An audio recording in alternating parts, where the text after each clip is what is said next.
before crying in the shower, figure out how I'm going to do it. Because it was so much on my body because I'm used to just being home and doing everything. Right. Peace. Welcome back to the Real Mom Talks. I'm Angel, your host. And as always, I like to ask God to come into this space and open our hearts and make sure he leads our words to say something that another mom needs to hear. Today's episode, we're talking about life after divorce and co-parenting. And today I have a special guest who knows all about that journey. She has done it and she is doing it with so much grace and has so much wisdom to share with us. Right. So well, the first question we're going to ask you, we're going to jump right into it. Okay. How is life after divorce? I can't lie, it's smooth. It took a lot of getting used to, of course. Okay. But I mean, me and my girls getting through it. Yeah? Yeah. What does that look like? What does your everyday now look like that was Well, different? I do have 2 jobs. Okay. So our everyday is kind of different, I would say. So of course we wake up, crack of dawn. Right. They're getting dressed, getting what they got to do to get ready for school. Right. And then my first job, I work in a hospital. Okay. So I'm going to work. Now, their dad only picks them up 2 times a week. Okay. Which is fine because that works with my mom too. Because my mom, shout out to my village. Okay. Yes. Because without y'all, our village. I don't know what I'll do. Yes. But my mom helps me through the week also.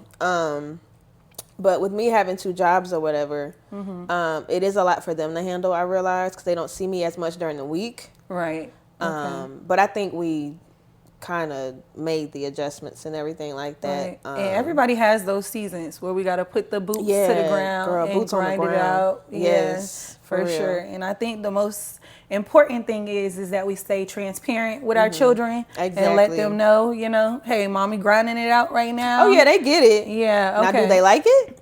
Absolutely not. Right. But they get it though. Right. And allowing them to tell you that they don't like it, I commend you for that. Yes. Like, I love that. That baby, she gonna voice her concerns every time. And how many children do you have again? 3.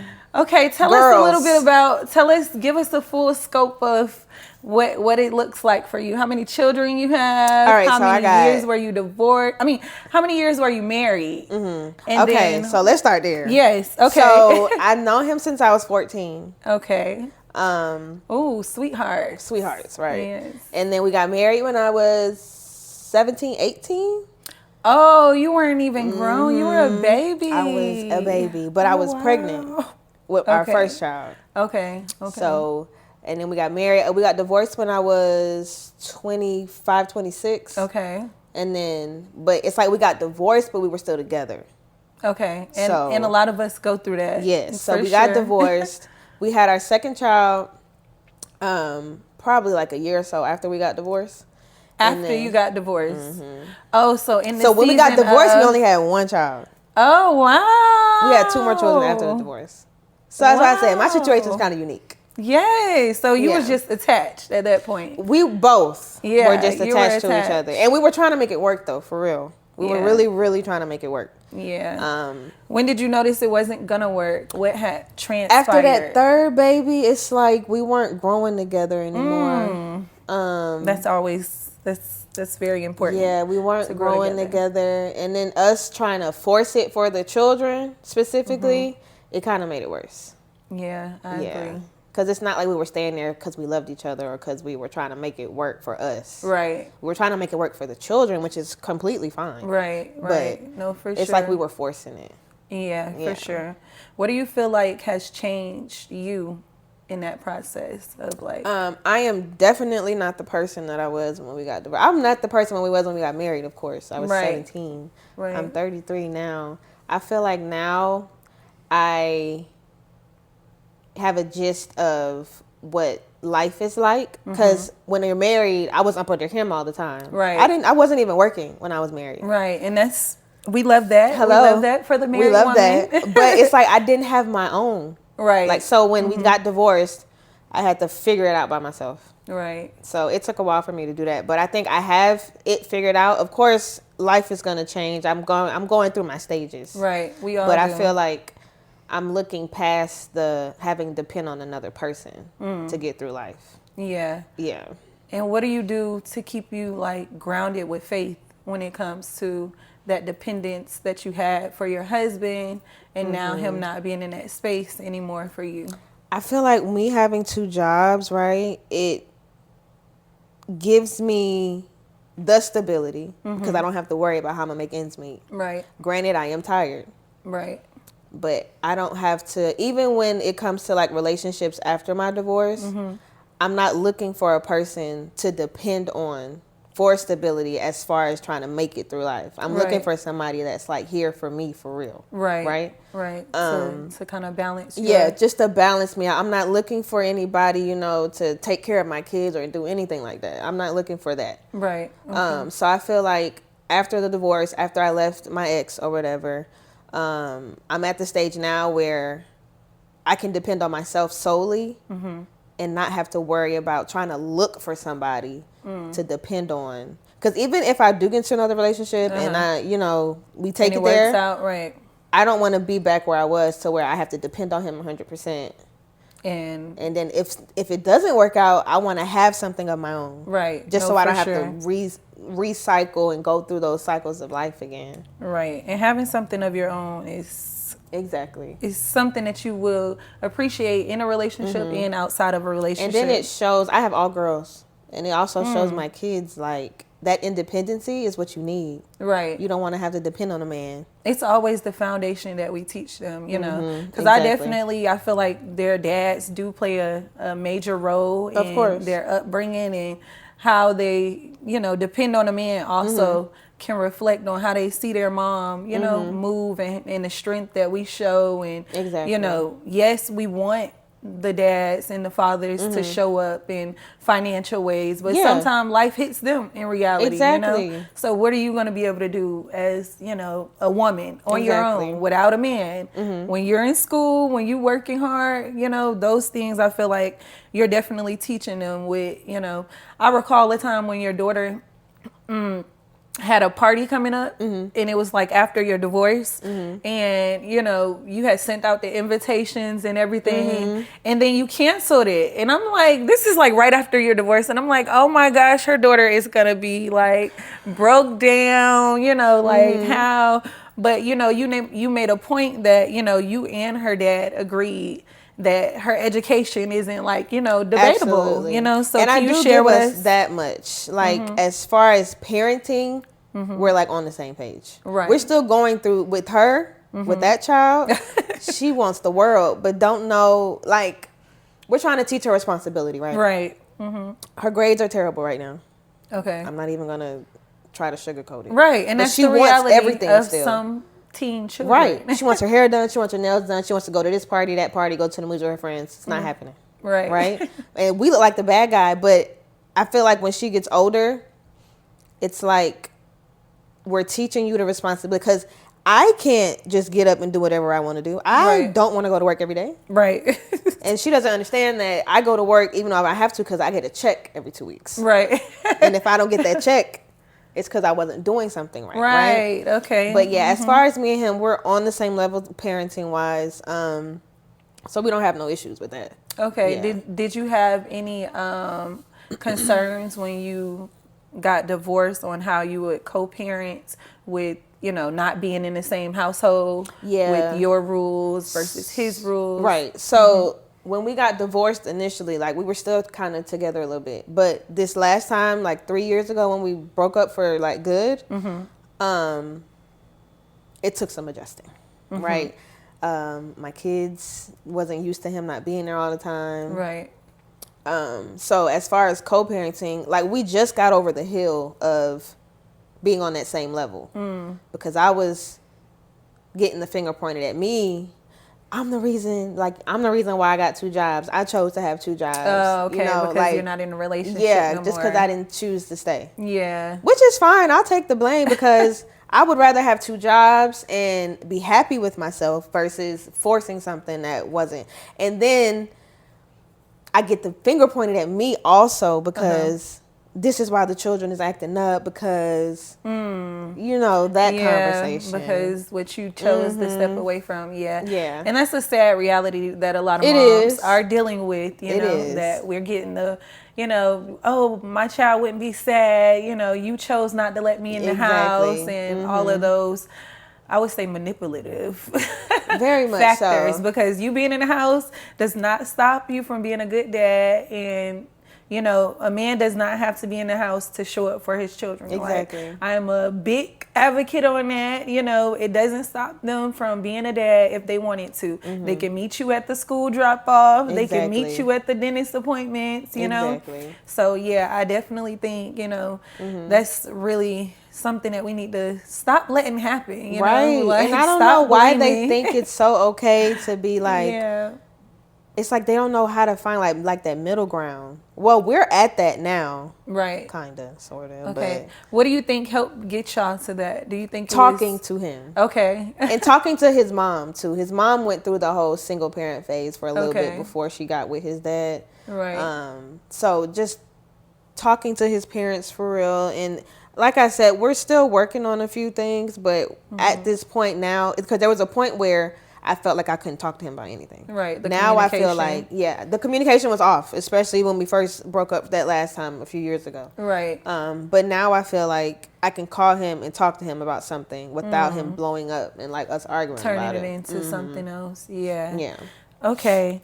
And on that note, a lot of moms in that journey, right there in the mix of it, you know, when we don't want to talk to the person or, you know, we don't know if it's going to go back to us being together, but we're really trying to walk away. You know, what would you tell a mom that's listening is something that she needs to do to stay rooted in her, you know, agreement with herself? I would say, you know, that I'm done with this situation, you know, it's not best for me and I'm moving away.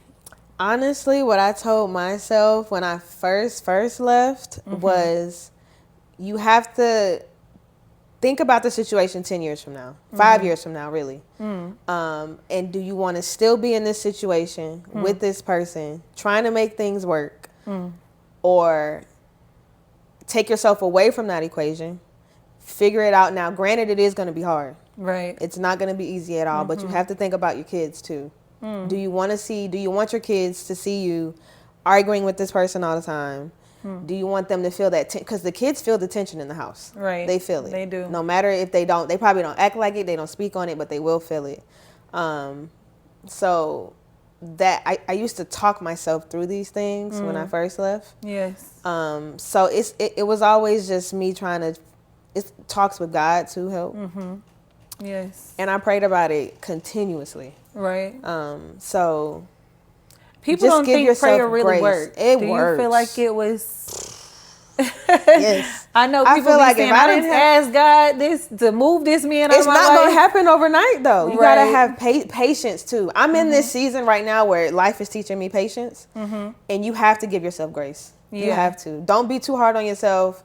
Just take it day by day. Show up for your kids ultimately. Right. That's it. Right. Just focus on showing up for your kids. Yeah, and that's the thing. We make a mistake and then we're like, okay, it's over with now. I might as well, you know, continue to deal with him. But yeah, no, if you made that decision to walk away, you know, even if you mess up, go forward, you know, pray to God, continue. Like, if you feel like you asked him once and he ain't hear you, just keep going to him. Trust and believe me. He will show up in the way that you need him to remove whatever it is, to ease whatever it is you're going through, you know. I really do believe I had a job working from home, so I was still at home all the time, right? Okay.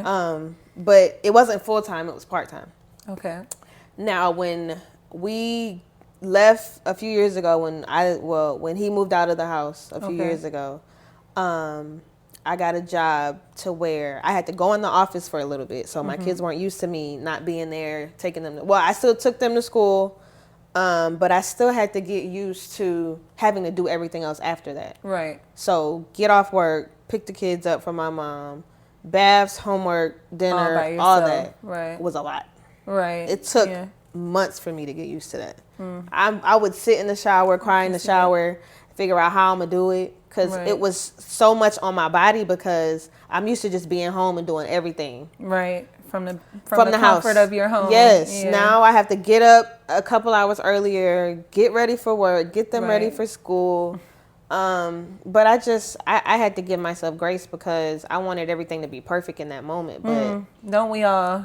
I wanted everything to just be smooth sailing. We're like, I'm done with you and I'm about to do this. I'm about to do this. I'm about to make it. I'm about to. You gonna see me struggle. You ain't gonna see me cry. Yeah. But he knew how hard it was gonna be. Of course, he wasn't trying to help for real at first. Right. But I had to give myself so much grace, man. Yeah. It was hard though. It was so hard. I don't want to go through that again, which is why I was so focused on my independency, because I was independent to an extent, but when it came to me not having to depend on a man to call, oh, can you go get them from school? Right. Because I couldn't do that. He would easily be like, oh, well, I have a life too. So I had to give myself grace, man. Yeah, we all do. And in those moments, that's why I feel like, these communities that we're building of mom support, because you should be able to call, one of your friends and say, hey, can you get the girls today for me? Like life is lifing or, And now to touch on that, though, when we first broke up, you know how it is. You don't want to ask somebody for help. Right. No, that's and I'm true. still like that, but it's a little bit easier now for me to pick up that phone. But it's true in a sense, because I feel like once I had children, I felt like, okay, it's time for my friends to show up. Like, I'm not with their dad no more. Expecting them to step in a little bit. Like, girl, hey, we about to co-parent together. And if that ain't your vibe right now, then, you can... No, seriously, I really feel like there was a moment where my friends, I'm sure y'all know, I was very much so like, hey, you see me walking with 2 children.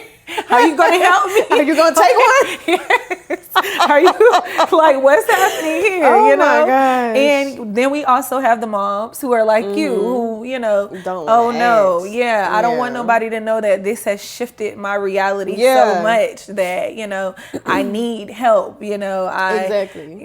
We feel like it has to be like, dire needs, for us to call on somebody else to help us. And the sad reality is sometimes things don't work out with the parents of our children, and sometimes we do have to build those communities that we can call on and not feel like, she might be talking about me later, right? Or she gonna make a call just to be like, girl, why did so and so ask me? Or dang, do I need to send her gas to pick my children? Do I need to pay you? Yeah, that used to always be my thing. I would pay you. They used to be like, no, don't even worry about it. Yeah, and it's like, why do we have to feel like that? I don't know. I have really enjoyed my time with you, so we're gonna move into our last question, and I'm gonna let you get out of here. I promise. Okay. I want to get a little more personal with you. I want to see what do you like to do? You don't have work. You don't have. You go to service. You go to church. Yep, every Sunday. Okay. You don't have service. You don't have any commitments today. What does that day look like for you as a mom of 3? No, I'm not gonna hold you. I will take my butt to work. Okay. But if I don't go to work, because them people swear I'm overworking, okay, fine. I'm going to stay home. Okay. When you're not on your grind. When I'm home, I'm in a bed, I'm asleep. Okay, sleep. Because I already don't get enough sleep as it is. So I'm going to try to sleep as much as I can. That's me too. Girl, oof. a nap hate to see me coming. For real. Okay. No, and if I can time it, we nap it, baby. Man, and then I'm going to wake up. If I don't take a nap, though, my Kindle is my best friend. Okay. What are you reading these days? Urban fiction has me in a chokehold. Okay. I'm in I don't know, y'all might not know about this, but I'm finishing the ethics series. I'm going to start the butterfly series. So I'm on that. Okay. I don't know. I like to get my nails done. Okay. Yes. Manicure, maintenance. Yes. Maintenance. I don't go to nobody to do my hair for real. So I might do my hair. But honestly, if I'm just like no kids, it's quiet, I'm going to sit in my bed. Oh, I love that. I think we all can agree with that. Yes. That location for our alone time without them children, no traffic. Exactly. Just us and our vibes, right? Oh, nobody asking for some of our food. Exactly. Nobody trying to change our TV. Exactly. Nobody trying to crawl in the bed to put YouTube on. No. No, ma'am. No, seriously. Okay. Well, I'm glad that that's how you enjoy your time Yes. and it's actually meaningful to you. And I'm gonna definitely have to get me a Kindle because I like that mobility. You have to. And it's small. It's not like an iPad like that. Yeah, it's so big. small. And I have a thing on the back of my Kindle where you could just hold it like this. Perfect. Yeah, I love that. Okay, Kindle. So we're gonna play a rapid this or that game. I'm excited. This is called the Life After Divorce Co-Parenting Edition. Okay, so this or that. Okay. Text or call when it comes. I'm not even gonna let you finish that conversation. When it comes to co-parenting conversations, do you prefer for them to text you or call? Text me, but if it's like urgent to where we got to talk about something, call me. But text me before you call me. No, let me know. Let me know you about to call. I agree. Okay. For scheduling kiddos' activities, do you like scheduled calendars or go with the flow? I need to schedule. Yeah. With them 2 jobs, I need to know. Yeah, I'm with you on that. When you get your own downtime, are you doing a getaway or a staycation? It depends. Staycation would be first. A getaway would have to be planned. Okay. Yeah. Okay, I can agree with that. A staycation is real quick. Yes. For big decisions, do you like having a family meeting or one-on-one chats with your co-parent? We ain't doing no family meetings. We gonna one-on-one chat this. Well, family meeting with who? Like our kids too? Yes, with the children too, or just you and him? No, we gonna talk about this, and then we could go to them after we talk about it. Yeah, but you want to have a one-on-one. Yeah, we gonna one-on-one to be on the same. Yes. I could agree with that. All right. Last but not least, after the kiddos are settled, are you more of an early bird going to bed, or are you late night? I be trying to be that early bird to go to sleep at 9 o'clock. But the way TikTok got me in a chokehold at night.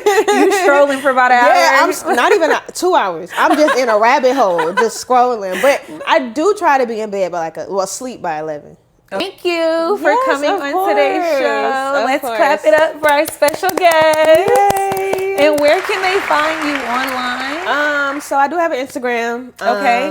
Let's get that hashtag. Hashtag Arlene Lakeisha _ It's long, so you're going to have to follow it. We're going to drop it in the details as well. But yeah, Instagram is really what I'm on. TikTok too. Catch my girl on Instagram and let her know how you enjoyed this episode. Absolutely. Until next time, peace. Bye, y'all.